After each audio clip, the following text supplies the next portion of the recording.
আজকে পনিরের এক নতুন রেসিপি দেখাবো। প্রথমে কড়াইয়ে তেল দিয়ে তারপরে কড়াইয়ে তেলটি গরম হয়ে গেলে একে একে পনিরগুলো ছেড়ে দিতে হবে। এই সময় পনিরগুলো মিডিয়াম টু লোতেই থাকবে। দেখুন পনিরগুলো ভাজা হয়ে গেছে।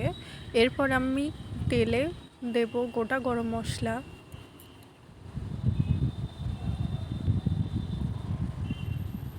এবং তারপরে কিছু পেঁয়াজ দিয়ে দিলাম। পেঁয়াজগুলো ভাজা হয়ে গেলে তারপরে আমি এতে আদা রসুনের পেস্ট দিলাম, কিছুটা লবণ দিলাম এবং তারপরে এটিকে নাড়াচাড়া করব।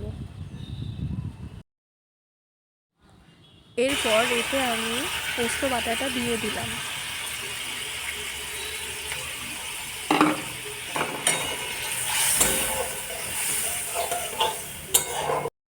এটিকে ভালোভাবে নাড়াচাড়া করে এরপরে হলুদ গুঁড়ো, শুকনো লঙ্কার গুঁড়ো, ধনের গুঁড়ো, জিরের গুঁড়ো এবং কাশ্মীরি লঙ্কা এর মধ্যে দিয়ে দেব।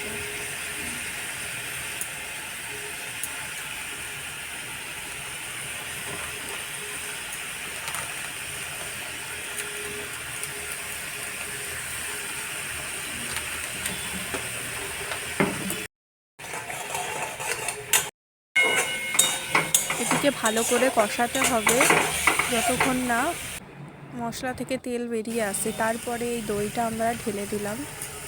দইটা ঢালার পরে একটু ভালো করে নাড়াচাড়া করতে হবে। এই সময় গ্যাসের ফ্লেমটা লোতেই রাখতে হবে। তো ভালো করে নাড়াচাড়া হয়ে যাওয়ার পরে আমি একটু হালকা ঘি ছড়িয়ে দিলাম। তারপর স্বাদ অনুযায়ী কিছুটা চিনি দিয়ে দিলাম।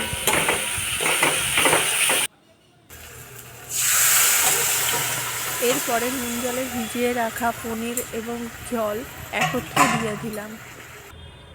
তারপরে ভালোভাবে নাড়াচাড়া করে জলটা যখন শুকিয়ে আসবে, বেশ গ্রেভি একটা ফ্লেভার চলে আসবে, তখন গরম মশলা এবং একটু সামান্য ঘি ছড়িয়ে সার্ভ করলেই রেডি।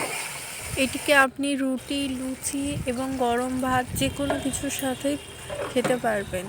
টেস্ট দুর্দান্ত হবে।